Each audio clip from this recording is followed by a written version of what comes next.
Tapos dito po meron po tayong canopy sa may pedestrian gate. Tapos meron po tayong accent wall po dito. Yung nilagay po nating design po dito is natural rock.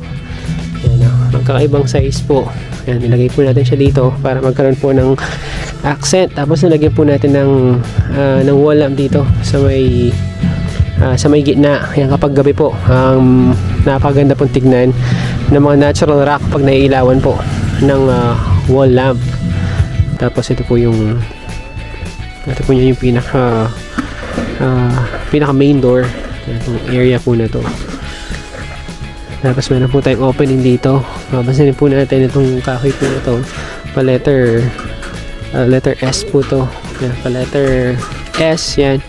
Nabaligtad yan. Parang curve po siya. Window po niya nito. Window. Tapos meron po tayo another windows po dito. Dalawang windows. Tapos magkakaroon po tayo ng canopy yan dito.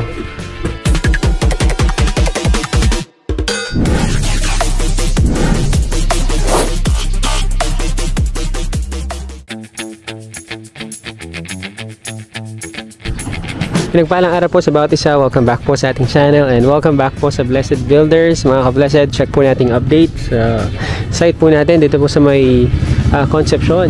Nasa finishing stage na po tayo. Konting-konti na lang po. Turnover na po natin yung bahay po dito. Check po natin yung progress. Sa may frontage na po tayo ngayon. Papansinin po natin. May mga tiles na po tayo dito. Tapos po dito wood tile. Tapos meron po tayong natural rock. Mga slate po yung nilagay po natin dito. Tapos yung pong sliding gate po natin which is automated and naka-install na rin po, naka-primer na, so for finishing touches na rin po. Tapos pamaya pasok po tayo sa bahay para makita po natin yung progress. Ayan, so wood tile po nilagay po natin dito. Tapos kulay gray po yung grills po natin. Tapos combination po yan ng dark and light gray. So primer pa lang po yan. Hindi pa siya naka-finish talaga. Tapos dito po meron po tayong canopy sa may pedestrian gate. Tapos meron po tayong accent wall po dito. Yung nilagay po nating design po dito is natural rock. Yan, magkakaibang size po. Yan, nilagay po natin siya dito para magkaroon po ng accent. Tapos nilagyan po natin ng wall lamp dito sa may gitna. Yan, kapag gabi po, napakaganda pong tignan ng mga natural rock pag naiilawan po ng wall lamp. Tapos pedestrian gate, dito po siya. Pedestrian gate, sliding gate. Tapos yung ramp po natin. Yan, gumamit po tayo ng mga 20 by 20 na textured tiles para hindi po madulas yung rampa po natin. Ayan, naka-elevate po kasi yung bahay, mataas po yung elevation po ng parking po natin. Kaya may slope po yung harapan po ng garahe po natin. Napunta po ako dito sa may left side portion ng house o ng bahay para makita po natin. Pasok po tayo sa loob. So dito po yung car park po natin. An entry sa ating parking. Meron po tayong nilagay na wood tile. Accent po dito. Kulay brown naman po. Kulay brown from floor to ceiling. Wood tile po siya. Tapos meron po wood tile din po dito sa may harapan po ng living area po natin. Tapos dito po sa area po na to, naglagay po tayo ng 30 by 60 na tiles. 30 by 60. Yan. Yung sukat po niya, tapos kulay gray po yung shade po niya. Yan, pag nailawan po ito pag gabi, yan, maganda rin po siyang tignan. Dito naman po, meron po tayong setback po dito. Access po yan papunta po sa dirty kitchen. Mamaya i-check po natin. Tapos pinalagyan na rin po ng iron grills ng mga client po natin dito sa may right side portion para maganda po tignan yung bakod. Then ito pong wall po na to, i-re-repaint din po natin. Yung kulay po kasi niya dati, yan, kulay yellow po siya. So papalitan po natin ng kulay yan para mag-match po siya sa bahay. Ito po yung pinakagilid po ng bahay niyan. Tapos ng area po na to, itong portion na to medyo makalat nga lang po. Pero once na clear out na po ito, meron po tayong open space po dito. Yan, pwede pong ipa-landscape ng mga client po natin para meron po silang garden dito sa may harapan. At so ito po yung view po niya kapag nandito po tayo sa harapan ng sala. Yan, may mga final paint na po tayo dito. Hindi pa po yan finish, may mga retouches pa pong gagawin. So sila gray, tapos gray delight po yung nilagay po natin dito. Tapos wood accent po naman po yun dito. Tapos ng wall po na ito na kulay white, gagawin din po natin gray delight yan. Gray delight.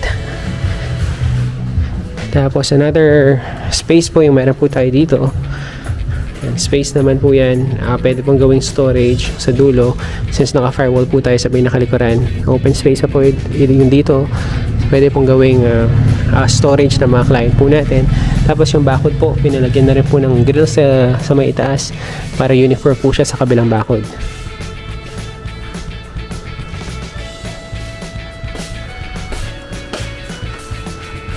Yan, tapos since naka-elevate po yung bahay, meron po tayong isang step po dito papunta po sa sala. So step po tayo dito, tapos upon entry, ayan, makita po natin is yung sala na.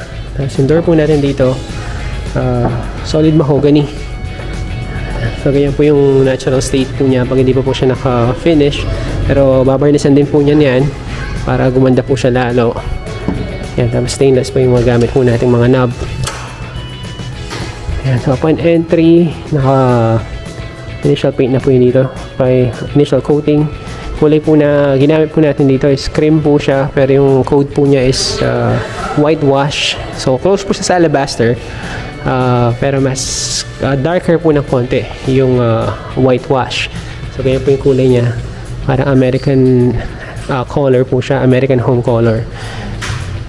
Tapos sa itaas, ito po yung cove ceiling po natin, tuloy-tuloy po yan hanggang sa may dining area. Na-install na po pala yung mga lights po natin dito sa sala, tapos sa dining. Tapos ito po yung portion po natin yan ng living area. So open concept po siya, so living area, dining, tapos yung kitchen po natin sa may dulo po siya. Tapos mga ka-blessed, yung client po natin pinapackage na po yung cabinets. So papansinin po natin may mga na-install na pong cabinets dito. Sa bar counter po pala natin, nagagay po tayo ng wood accent po dito, wood accent din. Tapos regular 60 by 60 tiles po yung ginamit po natin sa countertop. So di na po sila nag-upgrade sa countertop, 60 by 60 yung ginamit natin tiles, pero yung mga cabinets po yan, upgraded po siya. Laminated po yung mga ginamit po natin mga cabinets. Yan, sa itaas, tapos sa ibaba. Yan, kulay gray po yung ginamit po nating laminated cabinets po dito. Tapos naglagay po tayo ng crown sa may itaas para magkaroon po ng accent yung cabinet po natin, kulay puti. Yan, so ito po yung lutuan po niyan nila. Stove range po yung lalagay po niyan nila dito. Tapos dito po yung pinaka lababo po natin. Tapos yung mga lalagayin po ng mga pinggan, ay meron na po. Pina-add na po ng client po natin. Yan, meron din po dito. Tapos yung para po sa mga utensils, dito naman po siya. Yan. Yan, so pinasama na po yung package para minsan na daw po. Okay na po yung cabinet, patapos na po. May mga ilang finishing touches pa pong gagawin yan.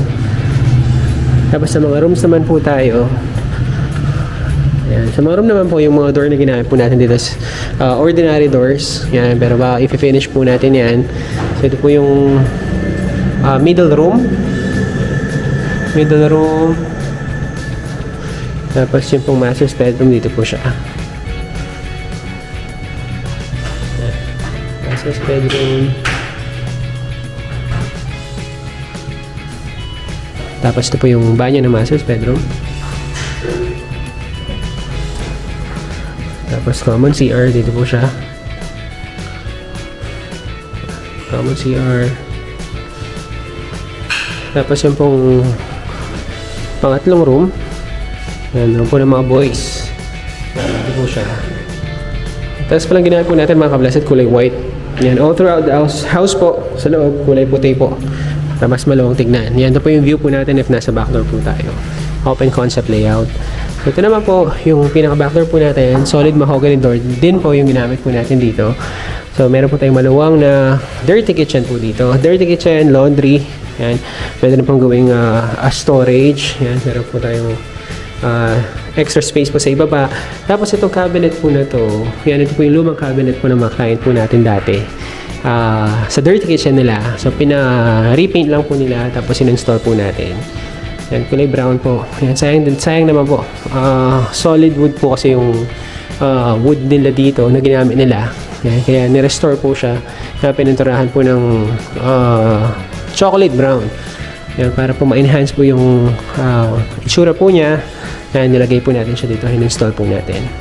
Napakaluwang po ng space po nila dito. So, dirty kitchen. Yan, laundry area. Kaya meron po tayong mga faucet dito, tsaka drain dito para po sa washing machine. Yan, tapos naka-grills din po yun dito. Yan, naka-grills po yun dito for security. Tapos polycarbonate po yung nilagay po natin covering po dito para may natural light pa rin po. Mga kablasan, din po muna yung pinakahuling update po natin sa site po natin. Dito po sa Concepcion. Yan, proceed po tayo sa ibang site. Mga kablasan, kayo naman po, nandito po tayo sa site po natin sa Baliti. Ito po yung bagong bukas na site po natin. Yan, check po natin yung update. Medyo mabilis po yung trabaho po dito mga kablasan. Dahil sa location po natin, hindi po siya gated subdivision talaga. Kaya po nakakapag-extend po tayo ng working hours. Unlike po sa mga subdivision. Sa mga subdivision po kasi, yung pong working hours po nila is very limited lang.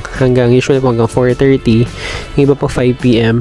Yung dito po, since hindi po siya gated, nakapag OT po yung mga boys. Kaya mas mabilis po yung trabaho. Kung papansinin po natin, medyo mataas na po yung asintahan. Nakapag footing, nakapag columns na po tayo.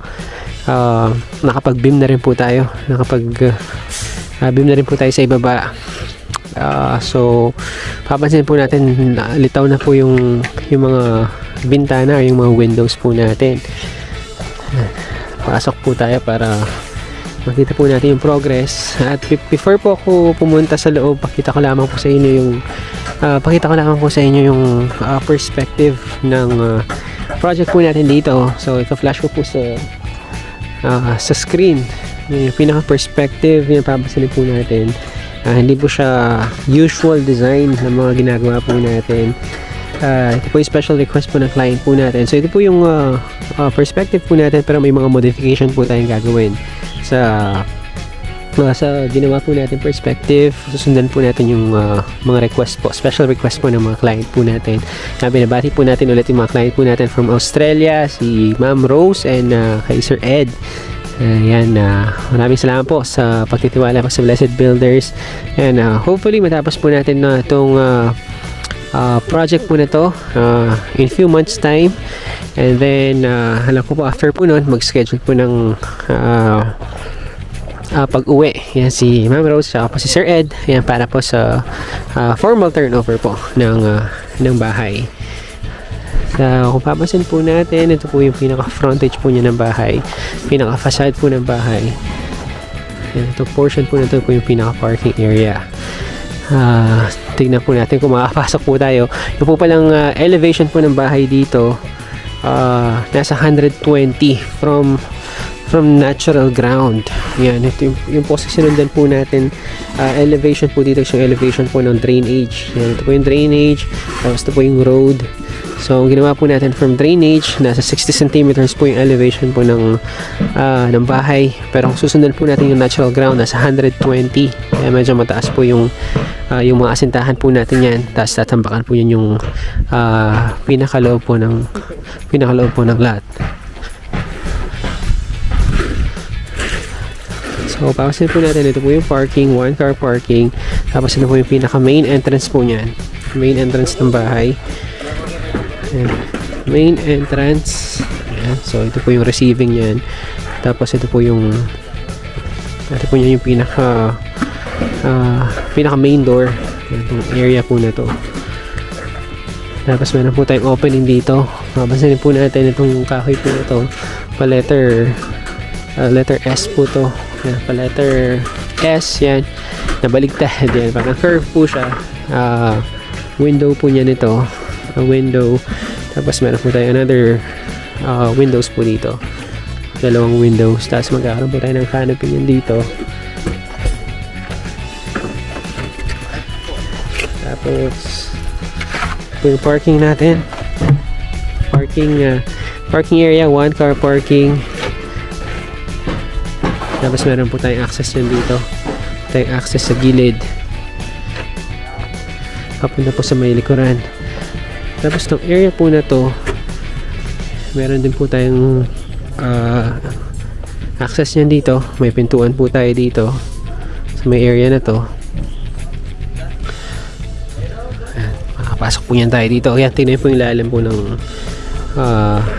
finished floor po natin. Finished floor po natin, dito pa lang po siya. After po ng beam, yun pa lang po yung finished floor. Tapos, ayun po yung asintahan po natin. Ayan, so, tinaasan po natin yung bahay. Mas maigi na po, nataasan po yung bahay para once na nasementohan po yung daan po sa harapan, hindi po naiwan yung bahay. And so pagpasok, ito po yung main entrance. Pagpasok po natin, meron po tayong hallway dito sa area na to. Tapos ito po yung pinakasala niyan. Sala, tapos dining. Ito po yung window po natin. So open concept po siya. Window dito for the dining. Tapos itong area po na to, ito po yung para sa kitchen. So formal kitchen, and then ito po yung pinaka master's bedroom. Ayan, hindi na po tayo makakapasok since mataas po yung asintahan po natin dito, pero yun po yung papasok. Entrance po pupunta po sa wardrobe at saka po sa banyo. Yan, so medyo nakita na po yung layout, pero hindi pa talaga ganun ka-clear yung layout. So pero once na tumaas pa po ng konti niyan, tapos nag-beam na po tayo sa itaas, ay makita po natin yung kita po natin na mas malinaw yung layout. So kusina, yan, ito po yung formal kitchen. Tapos dito naman po, yan, dito po yung dirty kitchen po natin. May dirty kitchen po tayo dito. Tapos sa area po na to, yan, sliding glass po yun dito. Sliding glass. Tapos itong opening po na to, ito po yung pinakalanay area. Tapos yung other rooms po, dito siya. Yung second room. Tapos yung another bedroom, dito naman po siya. Another bedroom. Tapos yung pangatlong bedroom, dito po siya. Tapos ito naman po yung common CR po natin. Common CR, bedroom. Tapos naglagay na po tayo ng backdoor dito. Backdoor, tapos yun po yung open area po ng mga client po natin. Ikutan po natin para makita po natin yung space. Yan, so babalik po tayo dito sa hallway. Tayong hallway dito. Diretso po sa formal kitchen. Yan, formal kitchen, dining. Tapos dito po yung pinakasala po natin.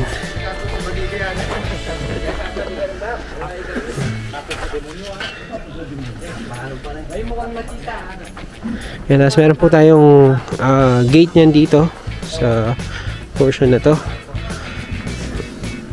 Gate, yan, papunta po yan dito sa may likuran. Yan yung pinakalikuran na portion.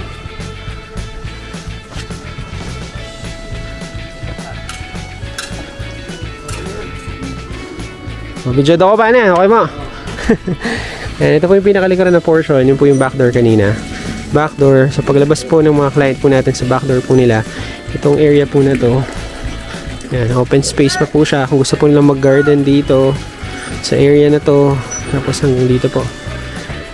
Yan, yung pong property line po pala nila, hanggang dito lang po siya. Yan sa may bakod. Yan sa may bakod na to. Yan, hanggang dyan lang. Tapos, meron pong sobrang 1 meter po dito. Ang nangyari po kasi, kwento po ng mga nasa kabila, nagkamali daw po yung pagsukat nila ng lupa. So, ang nangyari, instead na dito po yung bakod niya, yan, na-move po siya ng 1 meter. Yan, po siya ng 1 meter. Kaya po magkakaroon po niya ng extra space po dito na 1 meter hanggang doon. Dito pa lang po yung tamang wall niyan. Ito pa lang po yung tamang boundary ng property po nila. So punta po ako dito para makita niyo po yung open space.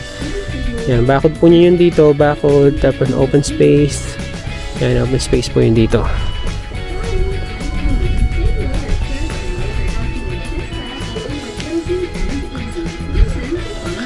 Yan, po yung space natin dito sa likuran. Tapos may space din po tayo sa gilid. So single detached po yung bahay. So yan, naikutan po siya. Meron po space dito sa gilid, sa likuran, at saka po sa harapan.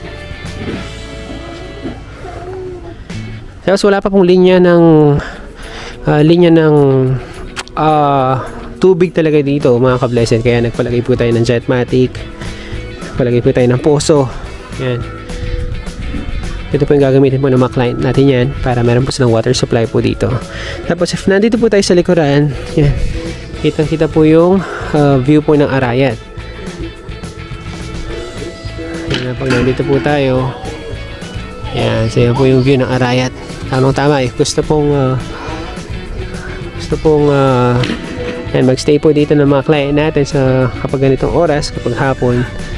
Kasi po afternoon sa morning sun po yung bahay. So pag afternoon, yan, nasa likuran na po yung araw. Pag morning, yan, nandiyan po sa may Arayat. So marami pa pong bakante dito. Actually, nasold na po yung mga lots po dito. Pero wala pa pong bahay. Halos sold na po yan. Meron na lang pong nagtayo dito. Yan, parang kubo po siya. Pero yung pinakabahay talaga sa buong block na to, ito pa lang po niya yung bahay. Yan, kasi kaka-sold out lang po ng mga lots po dito. So ito po yung view po natin sa may gilid. Yan, so mga kabalas, yan po muna yung mga updates po natin sa mga site po natin. May mga pina-prepare na po tayo niyan na mga permits para po sa mga ibang sites. Hopefully ma-release na po para makapag-start na po tayo sa ibang site po natin. Maraming salamat po for tuning in sa ating pong vlog ngayong araw. Mag-ingat po tayong lahat at pagpalain po tayo ng Panginoon.